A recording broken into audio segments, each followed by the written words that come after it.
जब कल नए चुने गए एमपीज ने हल्फ उठाया तो कश्मीरी लीडरान की जुबान पर सिर्फ इंजीनियर रशीद का नाम ही आया।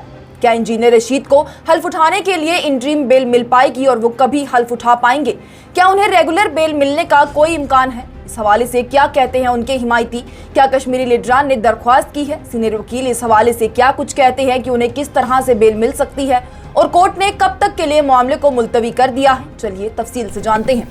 2024 के लोकसभा इंतखाबात के नताइज के बाद नई हुकूमत बनने के बाद अब बारी थी नए चुने गए मेंबरान पार्लियामेंट के हल्फ उठाने की, और ये रस्म 24 जून 2024 को ऐवान के पहले सेशन में होनी थी और ऐसे ही हुआ भी। 24 जून को कई सारे मेंबरान पार्लियामेंट की जानिब से अपना हल्फ उठाया गया। जम्मू कश्मीर से लीडरान ने भी कल हल्फ उठाया और बाकी सियासतदानों की जानिब से मुबारकबाद पेश भी की गई।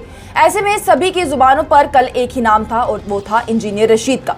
आपको बता दें तो इंजीनियर रशीद, जो कि इस वक्त यूएपीए के तहत तिहाड़ जेल में बंद है, उन्होंने शुमाली कश्मीर से भारी अक्सरियत के साथ लोकसभा का इंतखाबात जीता है, जिसके बाद लोगों में ये उम्मीद थी कि अब उन्हें छोड़ दिया जाएगा और वो लोगों की नुमाइंदगी कर पाएंगे, पर अभी तक ऐसा कुछ नहीं हुआ। तब से ही उनके हिमायतियों और उनकी पार्टी के कारकुनों की जानिब से लगातार से उनकी इंटरिम बेल के लिए अर्जी दाखिल की जा रही है, पर उस पर भी कोई नतीजा सामने नहीं दिख रहा है।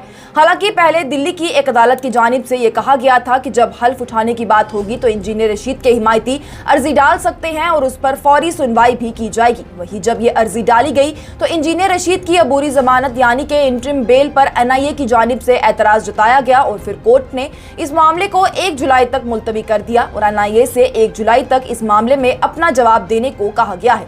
कल जब तमाम एमपीज हल्फ उठा रहे थे तो कश्मीर के सियासतदानों की जुबान पर इंजीनियर रशीद का जिक्र ही था। नेशनल कॉन्फ्रेंस के नायब सदर उमर अब्दुल्ला ने इस हवाले से कहा कि इंजीनियर रशीद को शुमाली कश्मीर के लोगों ने चुना है, तो ऐसे में उन्हें ये मौका दिया जाना चाहिए कि वो हल्फ उठा सके और लोगों की नुमाइंदगी कर सके। इससे पहले जम्मू कश्मीर अपनी पार्टी के सदर अल्ताफ बुखारी की जानिब से भी ये मांग की गई थी कि इंजीनियर रशीद को हल्फ उठाने के लिए जमानत दी जाए। उन्होंने ये भी कहा था कि कश्मीरियों के साथ आखिर कब तक सौतेली माँ का सलूक करना जारी रहेगा, कब मरकज जम्मू कश्मीर के लोगों को भी बाकी मुल्क के लोगों की तरह ही समझेगी और वैसे ही उनके साथ सलूक भी करेगी। उन्होंने कहा कि अगर संजय सिंह को हल्फ उठाने के लिए जमानत मिल सकती है तो फिर आखिर इंजीनियर रशीद को क्यों नहीं। बात इंजीनियर रशीद के हिमायतियों और उनके हामियों की करें तो उनके बेटे अबरार रशीद के साथ जो उनके कैंपेन्स को चलाने में सबसे आगे रहे हैं वो हैं सोशल एक्टिविस्ट आदिल नजीर खान। उनकी जानिब से ये कहा गया कि लोगों को गुमराह करने की कोशिश की जा रही है, उनमें ये खौफ डालने की कोशिश की जा रही है कि उन्होंने जो वोट इंजीनियर रशीद को दिए हैं वो जाया हो गए हैं, क्योंकि इंजीनियर रशीद जेल से बाहर आकर उनकी नुमाइंदगी कर ही नहीं सकते।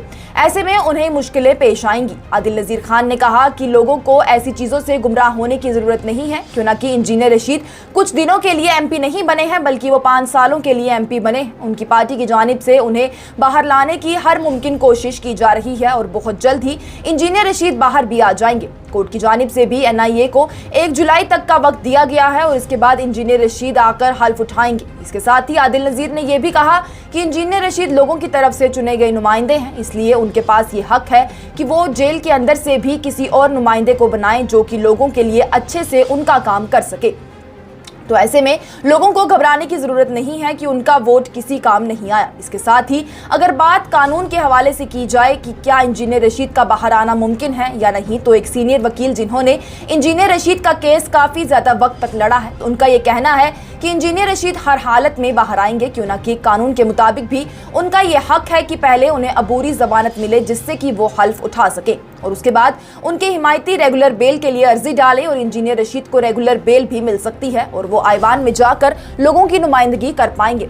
कॉलिन गोंजाल्विस की जानिब से ये भी कहा गया कि सुप्रीम कोर्ट का हाल ही में दिया गया एक फैसला ये कहता है कि अगर किसी शख्स पर लगा मामला काफी वक्त लेकर चल रहा है तो ऐसे में उस शख्स के मामले को देखते हुए, उस पर लगे इल्जामात को देखते हुए उस शख्स को जमानत मिल सकती है। वकील की जानिब से यह भी कहा गया कि उन्होंने इंजीनियर रशीद का मामला काफी वक्त तक देखा है, समझा है, पढ़ा है, जिससे कि वो जानते हैं कि इंजीनियर रशीद को जमानत मिलेगी ही। अब फिलहाल के लिए 1 जुलाई तक ये मामला मुलतवी है। उनके हिमायती लगातार से उनकी अबूरी जमानत के लिए अर्जी डाल रहे हैं। देखने वाली बात यह है कि क्या 1 जुलाई को एनआईए की जानिब से क्या कुछ जवाब सामने लाया जाएगा और क्या इंजीनियर रशीद को हल्फ उठाने के लिए अबूरी जमानत मिलती है या नहीं, ये तो वक्त ही बताएगा। आप मुझे दें इजाजत, देखते रहिए न्यूज़ इनसाइडर 24/7।